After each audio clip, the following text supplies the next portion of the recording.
Hi, and welcome to the Newbery Chronicles, a podcast where two readers go through the Newbery medals and talk about them. I'm Michael, And I'm Rebecca. and on this podcast episode, we are reading Invincible, Louisa, the story of the author of Little Women, which won the Newbery Medal in 1934. Rebecca here is our very own super fan of Louisa May Alcott, so I'm going to let her describe this book. So take it away, Rebecca. Yeah, and I do think that is a really important disclaimer to make, is that I love Louisa May Alcott. Much of my childhood was colored by her stories and her books, and I'm actually drinking out of my mug from Orchard House.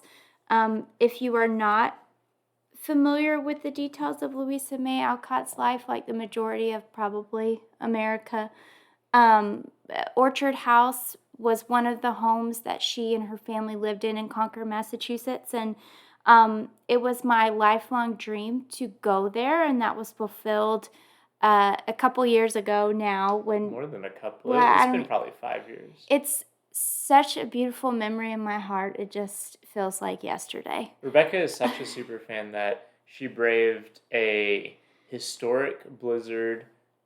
She braved a stomach bug and all sorts of other travails to make it to the sacred ground and sacred home of Saint Louisa May Alcott. And it was nice. I have no regrets. It was such a wonderful.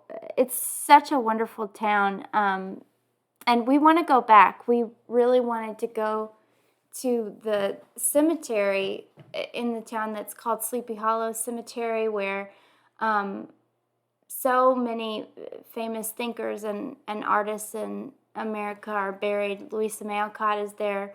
Her dad, Bronson Alcott, which you'll learn more about in this episode, Thoreau, Hawthorne, they were all just hanging out, thinking and creating in Concord, and so it's just... We couldn't go because of the blizzard. Yes. This was, again, to describe the hardship that we went through to get to Concord, Massachusetts. So hard that not even the residents had opened up the National Historic Register of Places cemetery. Yes. So, anyway, back to Cornelia. I think an important connection to make with this book to the book that we reviewed last time, which was The Story of Mankind. When we did our episode on The Story of Mankind, we weren't familiar with any of the other books that were nominated that year for the Newbery, but come to find out, Cornelia Meggs, that wrote The Invincible Louisa, was nominated that year for her book, The Windy Hill. I don't know anything about that book, but I would be more interested in reading it than The Story of Mankind. So. Yeah, there's maybe a kindler, gentler, alternate universe where she had the first Newbery Medal as opposed to Mr. Van Loan. Yeah. So, Invincible Louisa. It's hard to, I think, summarize a biography. It does what any good biography does. It talks about her birth. It talks about the beginning of her career. It talks a lot about her family and their own journeys that influenced her in different ways. I think that Michael mentioned transcendentalism when we were talking about the intro to this book, but Louisa's dad, Bronson, was one of the transcendentalists in New England.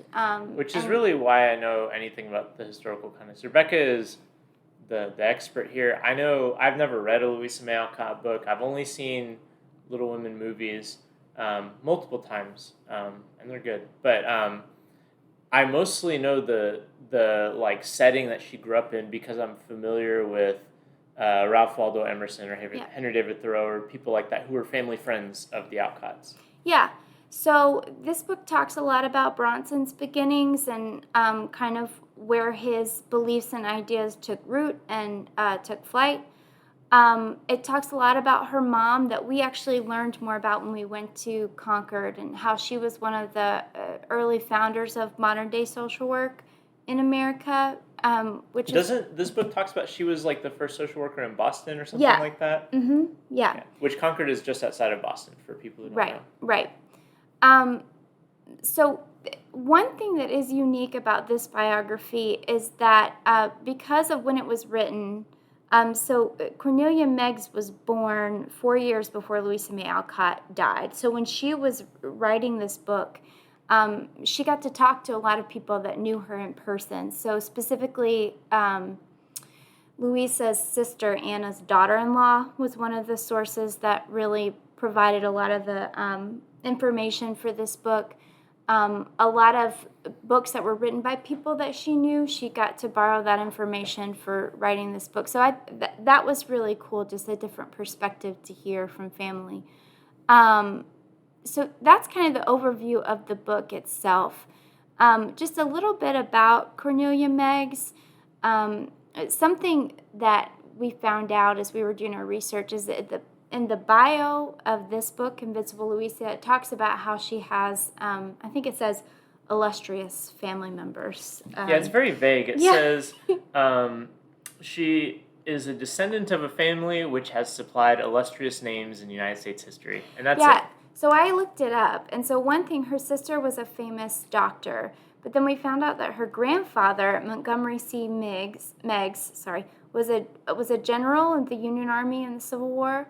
And he was also one of the architects for Arlington National Cemetery and was one of the people that made the decision to locate Arlington on Robert E. Lee's family estate, just to kind of humiliate him for a true hero of the people. Tearing the nation apart. A true hero of the people. Like, make America great again, I say, by making more cemeteries on Civil War Confederate traitors' estates. So she comes from good people. She both attended and was a professor at Bryn Mawr College. She was nominated for 3 Newbery Awards and then won 1. So I guess she was technically nominated for 4 and won with Invincible Louisa. She wrote over 30 children's books. She really loved history, so a lot of the books that she wrote were rooted in just history. She also wrote a biography of Jane Addams, which I would be interested to read, which is she's considered the founder of social work in America, but she was in Chicago. So that's a little bit about Cornelia. Michael, why don't you talk about what you liked about this book? Yeah, I mean, first of all, the contrast, we've already mentioned the contrast between reading The Story of Mankind and then reading this book. This book is just much breezier to read. It is centered on a specific person and family, so you kind of can learn their ups and downs, and there's like human scale drama as opposed to the historic scale of things. So just in the context of what we've done for this podcast, this is a nice palate cleanser. But also, I think I don't know that much about Louisa May Alcott outside of knowing that a lot of Little Women is autobiographical or semi-autobiographical. And like I said, I know a little bit about like transcendentalism and stuff like that. And so I just enjoyed reading about just her life. I mean, she has a really interesting life. There are obviously good ways to write a biography and bad ways to write a biography, but like there's a certain element of like if a person has an interesting life, it's going to be interesting to read about regardless.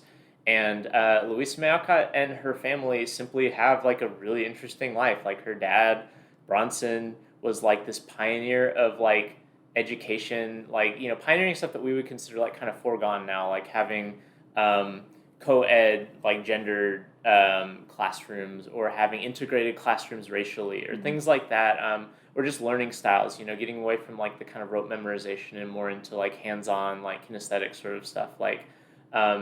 And I am a public school teacher, and he's kind of instrumental in the history of public schooling in America because, at the time, in the mid 1800s, there was no national public education expectation, and so his belief that everybody deserves education, that education is inherently valuable regardless of who you are, like that went on to shape the foundations of like the profession I'm in, which I think is really interesting. And Louisa May Alcott is like an active participant in that. Like a lot of this book is about her father, especially the early goings, because her childhood is just kind of defined by the whims of like that life of like this kind of like high-minded, like philosophically engaged man, who would just like honestly, like it sounded like he just drug his family through some Yep. terrible times to like try to like realize his vision for these kind of like utopian ideas. And I don't know. I just think that that's really interesting. Like, I mean, in some ways, she has this really archetypal childhood, right? You know, where she's, you know, it's a really vibrant family life. She's always running around outside and stuff like that. You know, and like that fits in some ways with like other like kind of children's literature archetypes, like in, you know, Little House on the Prairie or things like that. But there's something very nice about the fact that like her father was doing things for a cause that in modern times we would consider good, as opposed to like, let's say, you know, in Little House on the Prairie, you know, the, you know, at best questionable motives of Pa Ingalls doing what he did. And I don't know, like there's something just nice about, you know, this group of people who like I think have like a kind of life mission, including Louisa, of course, because that's the focus of the book, but like her whole family really like this life mission of promoting the arts, promoting education, promoting like the abolition of slavery, also like you And know and not just abolition of slavery, but Bronson is actively integrating the classroom. right, and Like they have friends who like sheltered like you know enslaved people who had like you know were escaping the South and stuff like that. Like, I mean, they truly were like connected to that radical. They were friends with John Brown, you know, AKA like the hero, like of my hero at least. Like we all should be executed for trying to end slavery, right? And I don't know, like you don't always get that with like histories, like, and I this book is a little bit hagiographic, like it doesn't really like complicate her in any way, and so I'm sure like there are things about Louisa May Alcott's life that aren't very fun to read about in a modern context, but like the things that we learn here, it's just nice, you know. It's nice to know that you know there are you know it's nice to have this kind of like group of people who have these ideals and ended up realizing those ideals in some way. And I mean, Louisa May Alcott's very cool. Like she went and like was a nurse for a little while and like you know wrote these like memoirs about like her experiences as a nurse that kind of talked about like the problems with like medical care that soldiers got. And then she went and like wrote children's books, and she wrote like under like a pseudonym, not a pseudonym. She like anonymously wrote this like off character like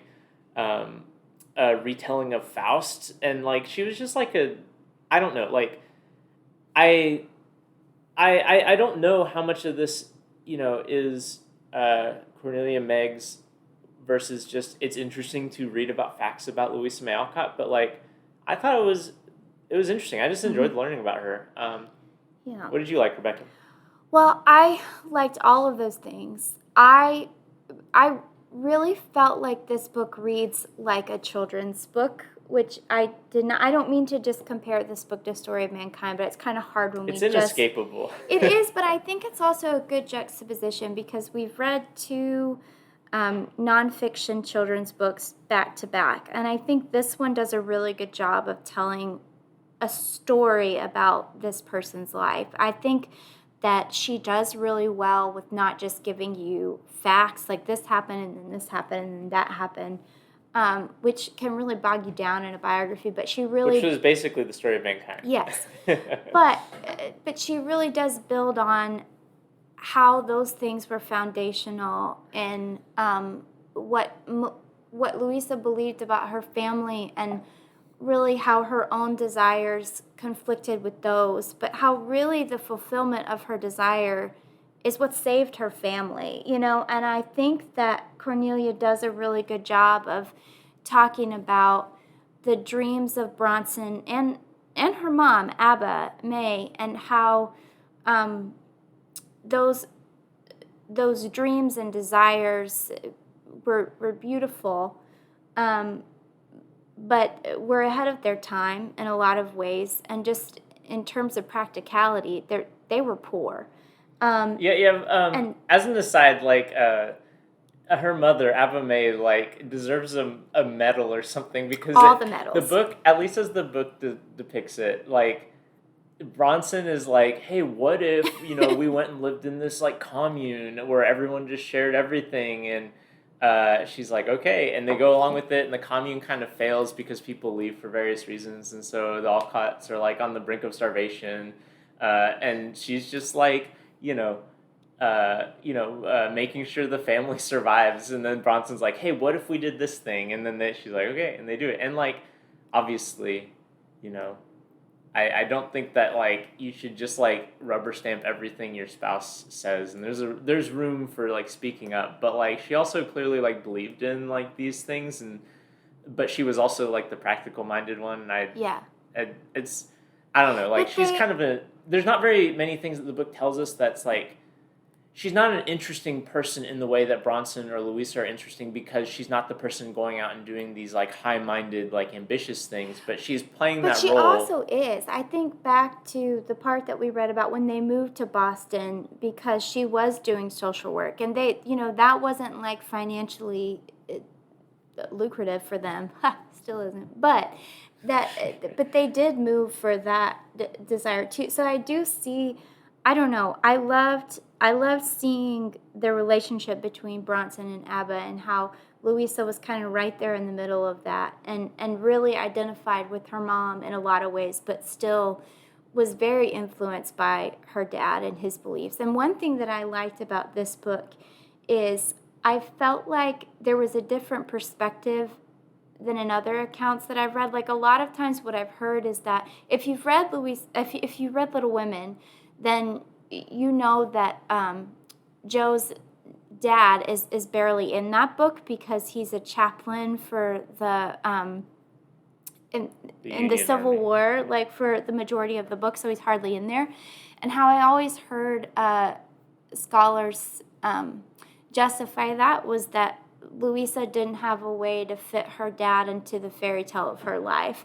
But what really Cornelia challenges is that she didn't know how to really depict her dad in a way that honored him fully for who he was. So, I mean, again, it's like you said, this book is all the rosy about Louisa and her family. I do think it's pretty practical, but everything's very favorable about these people. But I enjoyed reading that perspective that maybe it was because she admired her dad so much and she didn't want people to make fun of him, or she didn't know kind of how to depict him in a way that did him justice, which I thought was really great. I just love this book so much. I think that it helped me really just love Louisa all the more and made me want to go back to Concord, which I already said. I also am one that is also very in love with the movie adaptations of Little Women. So um, I think it's 1995 was the one that Winona Ryder was in. Is that right? That sounds, I mean, that sounds right. It was Okay. like 94, 95 So in I there. love that movie. Christian Bale, like that movie is wonderful. Love that. Still love it. And then Top five greatest like on-screen kisses too no, is those kisses between Laurie and Joe, where you can see when they pull away, there's a little thread of spit like okay. connecting them. It gleams in the sunlight. It's Yes, perfect. it is beautiful. That is not why I love the movie. That's But why I love the movie. Greta Gerwig actually made a film adaptation of Little Women in 2019 that is just so wonderful. And what I loved about reading this book is you can see a lot of um, how Greta was really in her movie weaving the lives of Joe and Louisa together into this beautiful thing that honored Louisa May Alcott, but also was true to the heart of the book. And they're both geniuses, Cornelia and Greta. They're just geniuses. Yeah, so I think I just really like how um, you just learn how Little Women, it is semi-autographical, but it does walk that line of fantasy versus reality, which I think any of us, when we're telling the story of our lives, would walk. So yeah, that's what I liked. What did you not like? I mean, I overall like the book. There, like I mentioned earlier, like it is a bit, it's positive, right? Like the ethos of this book is, and in fact, like the first chapter is, wow, Little Women is basically the greatest book of all time. What wonderful angel could have written this book? Let me tell you about it. And then it goes on to tell you about it. And like, I'm not saying this book is wrong about like the facts that it gives, but like, it does feel incomplete. Um, and I don't mean incomplete just in the sense of it doesn't tell us when she, whatever, like did something bad. Although like, again, like I said, it's very, very positive about her, which is nice. Like, I like that. But um, it also feels incomplete, and like there are weird things that get underexplained in this book. Like one of her sisters dies like majorly. Like she like Louisa has to like adopt her kids and stuff like that, and it never explains why she dies. I had to look on Wikipedia to see why she died, and like there's a few things like that where, and I know this is a book for kids, um, and so you're gonna like do shortcuts and like not get into all the details that you would in like in a biography for adults or something like that. But there were definitely parts where I felt like I think this doesn't feel like it's explained enough, and I have questions about this. The same thing happens, and I know that the most for a lot of people, especially for young readers, the most interesting part of Louisa May Alcott's life is going to be her childhood, and it spends probably like the majority of this book talking about when she is a child, and she didn't live to be that long. She was like 50 or something when she died. She died right when her dad died, which is kind of wild to me. But I think once you hit the publication of Little Women, it skims through the rest of her life. Like, and again, like she didn't have that many years of success, like relative to before. Like it was more than halfway through her life when she wrote Little Women. But like, there's maybe like two chapters or something like that about her career as a writer, which I mean that's what she's known for, and I would have liked to know more about that. Like it felt really rushed. Like once you hit Little Women, we just rushed through like Joe's Boys and which I think was the last thing she published. But then even other than that, like it talks a little bit about she struggled to break into the adult market. Like she would write short stories and stuff like that, and was reasonably good at selling short fiction before Little Women was published. Once Little Women was published, like she never envisioned herself as an author for children. And this was like the premise for Little Women was something that was suggested to her. It wasn't something that she thought that she would write. And it turns out that that's what people really liked about her. And it talks a little bit about how she continued to try to publish like novels for adults or writing for adults, and they never connected as well as Little Women. And like again, like it's just barely mentioned. I wish, I would have liked to have seen more in depth of some of that stuff. And again, like I'm sitting here as an adult thinking like I want to know more about her adult life, and so maybe like as an author for young readers, your obligation is for the childhood of that person that you're giving the biography of. But that's what I feel like. It was mostly like it wasn't that I disliked what was in the book. It felt like that there were things missing from the book that I would have liked to have included. Yeah. Yeah, I would agree with that. I think I also, as much as I love how this book reads as a story, like it is very narrative, it is very conversational. One of, I think, the cons of that is she doesn't really cite her sources. Yeah, anywhere. and she'll have things in quotation marks, and it's unclear like where this quote came from. Yeah, it's so weird. it's like sometimes she makes these very intimate conclusions about things and about people's feelings about things, and just kind of states them as fact. And I'm like, well, that's really beautiful. I wonder where that came from. So I don't.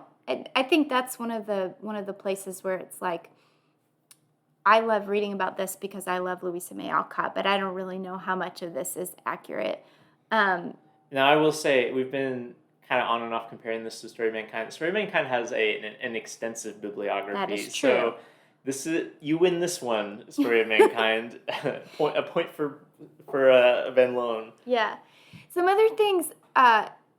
Some of the timeline is a little bit confusing to me and just conflicts with what we learned when we were in Concord. But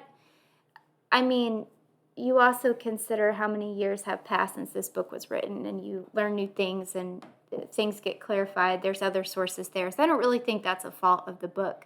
It is sometimes, though, like she does this thing, the author does this thing where she kind of like talks topically which makes sense. If you're talking about the publication of Little Women, you're gonna want to like continue that thread, but then she'll like circle back and do stuff about like before Little Women was published. Once she's done talking about Little Women, and sometimes it's a little bit confusing, like when she circles back to like when she's done with a certain thought and then circles back to something else. Like when are we picking up the thread? There are a few moments when I thought that was a little confusing. Yeah. I do feel like a portion of our podcast has become what is racist about this book. And I think that that's just going to be... Just because the story of mankind invited that. Yes. I think that's going to be true of books from this era. But there are, this book is very anti-slavery, is pro the beliefs of the Alcotts and pro the Union, like not a second thought of celebrating John Brown and like the radical Republicans. That is very great. There is at least one problematic part where they talk about Black people and certain Black people that Louisa met that would just steal from you while they're smiling, or just something really concerning like that. And I was like, I really hope she didn't write that anywhere, and that was just something that Cornelia decided to put in there. But I don't really have a ton of dislikes about this book. But one more thing I want to say before we get to our thumbs up or thumbs down, which might actually segue into that section. But one thing that Michael and I were talking a lot about as we were reading this book that I've always been fascinated by is that just in this small community, this tiny little community. Concord has like less than like 5,000 residents and has always had that level of population. That you have all of these thinkers just living together, living life together, teaching one another, and I just think it shows what can happen in a community where creativity is just allowed to flourish and is allowed to thrive and grow. Sometimes at the sake of practicality, and that was Bronson's whole thing, right? Yeah. Is that like you give people the freedom to experiment and be creative, and that's going to bring out the best of people. Yeah, and so you not only have the names that we recognize like Thoreau and Hawthorne and Emerson and Alcott, but you also have people that they were good friends with Elizabeth Peabody, who we learned founded kindergarten in America. Like they were contemporaries with her and living and thinking together. And so I just that was just really beautiful to me to see their community. That Louisa's life was hard. It was really hard. And she has this quote, I'm going to butcher it, but saying that her life is full of trouble, so she writes jolly tales. And I think that is really true. But I just think that in that, Bronson had two brilliant daughters, but two that became famous artists. Like her sister May that we mentioned was a painter, and she is in Little Women too. If you read about Amy, that's who inspired her. But I'm just now snapping to that's an anagram. What's the word? Not anagram. I guess it is an anagram for May. Okay. Yeah. So anyway, I find that fascinating and really just telling of what can happen when you have people that are given space for their ideas and their beliefs, and especially when those beliefs are about the well-being of all people. And I think that at the foundation, there's obviously problematic things about these thinkers, but I just enjoyed seeing that, and So I give this book 2 thumbs up. It's good. I liked it. Thumbs up for me as well. So far, we're all on the same page with these thumbs up and thumbs down. When will we have a house divided? I don't know. Maybe it's our next book. Do you want to introduce that? Strawberry Girl, which, as we've talked about in the other podcasts, our methodology here is, in order that we don't get bogged down in any particular time period, we're picking one book from each decade until we get to the present, and then we're going to loop back around to the 1920s again, and then pick one book from each decade. So we're This book, Invincible, Louisa, was from the 1930s. We're now moving into the 1940s with the next episode, and it's going to be the book Strawberry Girl by a woman named Lois Lenski. And Strawberry Girl, I believe, is 1946. Is that what we looked up? Yes, it is 1946. And I guess we'll see how we feel about that one. I have not read this book. This is a book that my mother talked about often when I was growing up, and so I guess we'll see how it holds up. Yeah. Yeah. So if any of this is appealing to you that we've talked about, let me give you some homework assignments. So number one, go read Little Women first. Then it's pretty long. It is long. It is long, but I highly encourage you to read it. Read Invincible Louisa. It was really great. And then go watch the 1995 version of Little Women. Or 94, we're not sure. Yeah, one of those. The one with Winona Ryder. Winona and Christian. And they're Susan in Sarandon. it. Yes. Oh, so many wonderful people. Kirsten Dunst as a baby. She was a child. Well, she's just a little baby. And then compare and contrast to Greta Gerwig's 2019 Little Women, and then watch all of the interviews that she did about it. Little Women. There's also Little Women with Katharine Hepburn, I believe. Which I also have seen. Not my fave, but you know. You don't think Louisa May Alcott had a hybrid transatlantic accent? You know, I don't think that she did. But then you have to watch all the interviews that Greta Gerwig and the cast had, because they had them inside Orchard House, and it's just absolutely magnificent. And that's the last that I will say. As the educator in the room, I have to mention that it's recommended that for every grade level you only have 1 hour of homework. So by the first graders should only have, 10 minutes of homework. So I said a first grader should have 10 minutes of music, or 10 minutes of homework. A second grader should have 20 minutes of homework, etc. So this is just extra credit. Extra credit homework. Oh, okay. Yeah, it's endless. So anyway, thanks for listening. Yes, thanks. And talk to you next time for Strawberry Girl.